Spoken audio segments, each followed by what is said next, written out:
പ്രവാസ ലോകത്തെ വാർത്തകളും വിശേഷങ്ങളും അതുപോലെ മാറി മാറി വരുന്ന നിയമങ്ങളും നേരത്തെ അറിയാൻ ഈ ചാനൽ സബ്സ്ക്രൈബ് ചെയ്യൂ.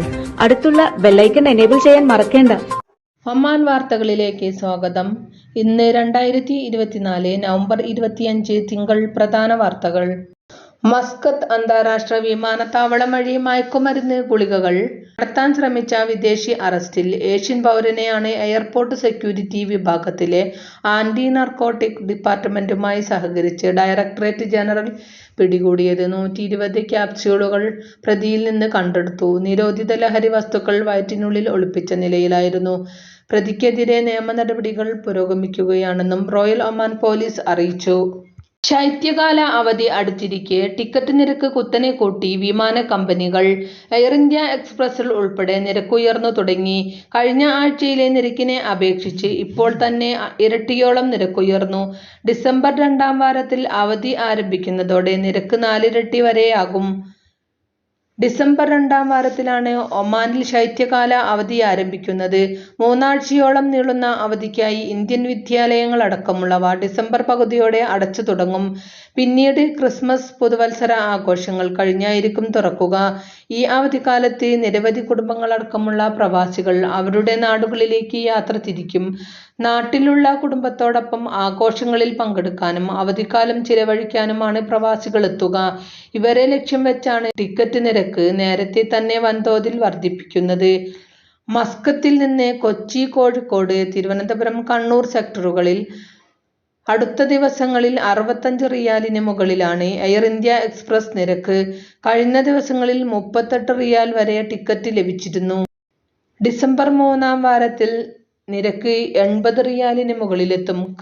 ക്രിസ്മസ് ആകുന്നതോടെ 100 റിയാലിന് മുകളിൽ നൽകണം ടിക്കറ്റ് ലഭിക്കാൻ. മറ്റു വിമാന കമ്പനികളിൽ നിരക്ക് ഇതിനും മുകളിലാണ്. അവധിക്കായി വിദ്യാലയങ്ങൾ അടയ്ക്കുന്ന തീയതി പുറത്തുവരികയും ഇതേ തുടർന്ന് അവധിക്കാലത്തേക്കുള്ള ടിക്കറ്റ് ബുക്കിംഗ് ആരംഭിക്കുകയും ചെയ്തതോടെ നിരക്ക് വൻതോതിൽ കൂടുകയായിരുന്നു. ഒമാനിൽ നിന്ന് ഇന്ത്യൻ സെക്ടറുകളിൽ കേരളത്തിലേക്കാണ് ഏറ്റവും അധികം നിരക്ക്. നിലവിലുള്ളതിന്റെ ഇരട്ടിയിലധികം ഇതിനകം തന്നെ ഉയർന്നിട്ടുണ്ട്. അവധിക്കാലം അടുക്കുന്തോറും താങ്ങാവുന്നതിലും അപ്പുറത്തേക്ക് എത്തുമെന്ന് ഉറപ്പായിട്ടുണ്ട്. ബുക്കിംഗിന് ശ്രമിക്കുമ്പോൾ നിരക്ക് കണ്ട് കണ്ണ് തള്ളിപ്പോകുകയാണെന്ന് പല പ്രവാസികളും പറയുന്നു. അത്യാവശ്യ കാര്യങ്ങൾക്ക് പോലും അവധിക്കാലത്ത് നാട്ടിലെത്തേണ്ട കുടുംബങ്ങളടക്കമുള്ള പ്രവാസികൾ ബുക്കിംഗിൽ നിന്ന് പിന്തിരിഞ്ഞേക്കും. അതേസമയം കേരളത്തിന് പുറത്ത് മുംബൈ അടക്കമുള്ള സ്ഥലങ്ങൾ വഴി കേരളത്തിലേക്കുള്ള കണക്ഷൻ വിമാന ടിക്കറ്റ് നിരക്കിൽ കുറവുണ്ട്. മണിക്കൂറോളം വിമാനത്താവളങ്ങളിൽ കാത്തിരിക്കേണ്ടി വരുന്ന അവസ്ഥയുണ്ടെങ്കിലും ഇതുവഴി കേരളത്തിലേക്ക് നേരിട്ടുള്ളതിന്റെ പകുതി നിരക്ക് മാത്രം നൽകിയാൽ മതി. അതുകൊണ്ട് തന്നെ പലരും ഇത്തരം ദുരിതയാത്രയ്ക്ക് തയ്യാറെടുത്ത് ടിക്കറ്റ് ബുക്ക് ചെയ്തിട്ടുണ്ട്. വടക്കൻ ഷർക്കിയ ഗവർണറേറ്റിലെ മുതൈബി വിലായത്തിൽ വീടിന് തീപിടിച്ച് 2 കുട്ടികൾ മരിച്ചു. അൽജർദ പ്രദേശത്തെ താമസ കെട്ടിടത്തിൽ ഞായറാഴ്ച രാവിലെയാണ് സംഭവം.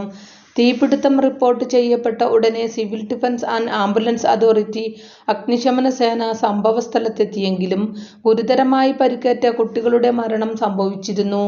കുട്ടികളുടെ കൂടുതൽ വിവരങ്ങൾ വ്യക്തമല്ല. തീപിടുത്ത കാരണവും അധികൃതർ പുറത്തുവിട്ടിട്ടില്ല. വീടിന്റെ ഒരു ഭാഗം പൂർണ്ണമായും കത്തിനശിച്ചു. നിരവധി സാധനങ്ങളാണ് കത്തിയമർന്നത്. ഇത്തരം സംഭവങ്ങൾ ഒഴിവാക്കുന്നതിന് താമസ സ്ഥലങ്ങളിലും മറ്റും സുരക്ഷാ മാനദണ്ഡങ്ങൾ ഉറപ്പുവരുത്തണമെന്ന് സിവിൽ ഡിഫൻസ് അധികൃതർ ഉണർത്തി. ഇന്ത്യൻ എംബസി കോൺസുലാർ ക്യാമ്പ് ഈ മാസം 29-ന് സലാലയിൽ നടക്കും. Consular, community welfare, passport, visa, attestation തുടങ്ങിയവയുമായി ബന്ധപ്പെട്ട സേവനങ്ങളും ക്യാമ്പിൽ ലഭ്യമെന്ന് മസ്കത്ത് ഇന്ത്യൻ എംബസി അറിയിച്ചു. സലാല ഇന്ത്യൻ സോഷ്യൽ ക്ലബ്ബ് പരിസരത്ത് 29-ന് രാവിലെ 8:30 മുതൽ വൈകിട്ട് 4:30 വരെയാണ് ക്യാമ്പ്. സലാലയിലും സമീപ പ്രദേശങ്ങളിലുമുള്ള ഇന്ത്യൻ പൗരന്മാർക്ക് മുൻകൂർ അപ്പോയിന്റ്മെന്റ് ഇല്ലാതെ തന്നെ ക്യാമ്പിൽ കോൺസുലാർ സേവനങ്ങൾ പ്രയോജനപ്പെടുത്താം. വൈകുന്നേരം 5:30-ന് ആരംഭിക്കുന്ന ഓപ്പൺ ഹൗസ് 7 മണി വരെ തുടരും. ഇന്ത്യൻ അംബാസഡർ ശ്രീ അമിത് നാരംഗ് നേതൃത്വം നൽകും.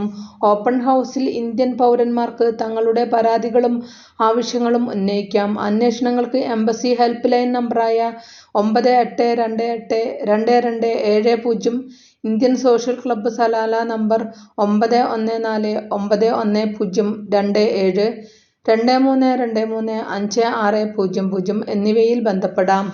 ടൂറിസ്റ്റ് വിസയിൽ ബുറൈമിയിൽ എത്തിയ ദുരിതത്തിലായ കോട്ടയം സ്വദേശികളായ 2 യുവതികളെ കോട്ടയം ജില്ലാ KMCCയുടെ നേതൃത്വത്തിൽ നാട്ടിൽ എത്തിച്ചു. ഇടുക്കി പാമ്പനാർ സ്വദേശിനിയായ ഒരു സ്ത്രീ നടത്തുന്ന ഏജൻസി വഴി ലഭിച്ച വിസയിൽ ഒമാനിൽ എത്തിയ യുവതികളെ ഒമാനിലെ ബുറൈമിയിൽ എത്തിച്ചെങ്കിലും പറഞ്ഞ ജോലി നൽകാതെ മുറിയിൽ പൂട്ടിയിടുകയും ദിവസം ഒരു നേരം മാത്രം ആഹാരം നൽകുകയും പുറം ലോകവുമായി ബന്ധപ്പെടാതിരിക്കാൻ കയ്യിലുള്ള ഫോൺ വാങ്ങിവെക്കുകയും ചെയ്യുകയായിരുന്നു.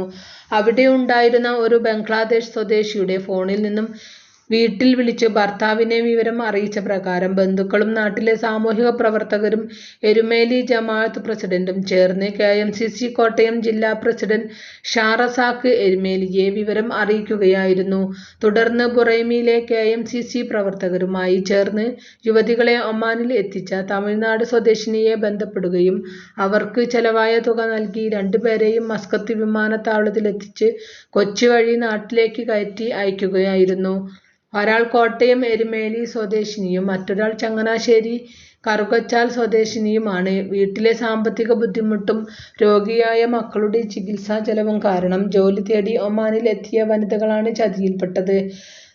നാട്ടിലെ പോലീസ് സ്റ്റേഷനിൽ പരാതിപ്പെട്ടെങ്കിലും വിസ ഏർപ്പാടാക്കിയ സ്ത്രീക്കെതിരെ പരാതി സ്വീകരിക്കാൻ പോലും തുടക്കത്തിൽ പോലീസ് തയ്യാറാകാത്ത സാഹചര്യത്തിൽ ആണ് മസ്കത്തിലെ കോട്ടയം ജില്ലാ KMCC ഭാരവാഹികളെ ബന്ധപ്പെടുന്നത്.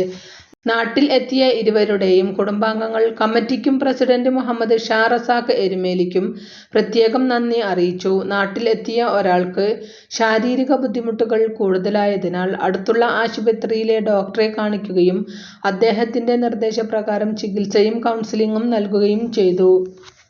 നഗരത്തിലും താഴ്വാരങ്ങളിലുമടക്കം ചൂട് തുടരുന്നതിനാൽ തണുപ്പും മിത കാലാവസ്ഥയുമുള്ള പ്രദേശങ്ങളിലേക്ക് സഞ്ചാരത്തിൽ സ്വദേശികളും വിദേശികളും കഴിഞ്ഞ ദേശീയ ദിന അവധി ദിനങ്ങളിൽ ജനനിബിഡമായിരുന്ന പർവ്വത വിനോദസഞ്ചാര കേന്ദ്രങ്ങളായ അൽ ജബൽ, അൽ അഖ്തറും ജബൽ ഹത്തും കുടുംബങ്ങളും യുവജനങ്ങളും ഇവിടങ്ങളിലേക്ക് ഒഴുകിയെത്തി.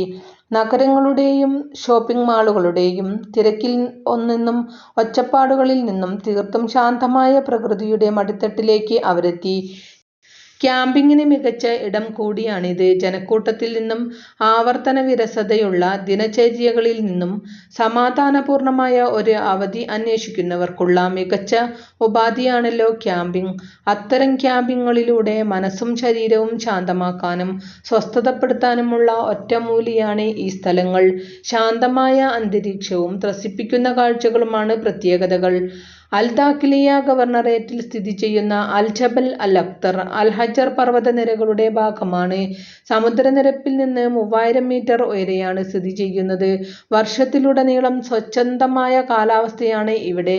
വേനൽക്കാലത്ത് തണുപ്പ് തേടിയെത്താവുന്ന മികച്ച ഇടം കൂടിയാണിത്. മാതളം, പീച്ച്, ആപ്രിക്കോട്ട്, വാൽനട്ട്, റോസ് അടക്കമുള്ള പല കാർഷിക ഉൽപ്പന്നങ്ങളുടെ ഉൽപാദന കേന്ദ്രം കൂടിയാണിത്. റോസ് വാട്ടർ നിർമ്മിക്കാൻ ഇവിടെയുള്ള റോസ് ഉപയോഗിക്കുന്നു. ഈസ്റ്റേൺ മൗണ്ടെയ്ൻ എന്നും അറിയപ്പെടുന്ന ജബൽ ഹത്ത് അൽ ദാഖിലിയ ഗവർണറേറ്റിലെ അൽ ഹംറ വിലായത്തിലാണ് സ്ഥിതി ചെയ്യുന്നത്. മസ്കത്തിൽ നിന്ന് ഏകദേശം 200 കിലോമീറ്റർ ദൂരമുണ്ട് ഇവിടേക്ക്. 2000 മീറ്റർ ഉയരമുള്ള ഈ പർവ്വതത്തിലേക്ക് ക്യാമ്പിംഗ് സാഹസിക പ്രേമികൾ കൂട്ടത്തോടെ വർഷത്തിലുടനീളം എത്തുന്നു. ഇതോടുകൂടി ഇന്നത്തെ വാർത്തകളും വിശേഷങ്ങളും ഇവിടെ അവസാനിക്കുന്നു. കൂടുതൽ വാർത്തകളും വിശേഷങ്ങളുമായി നാളെ കാണാം. നന്ദി, നമസ്കാരം.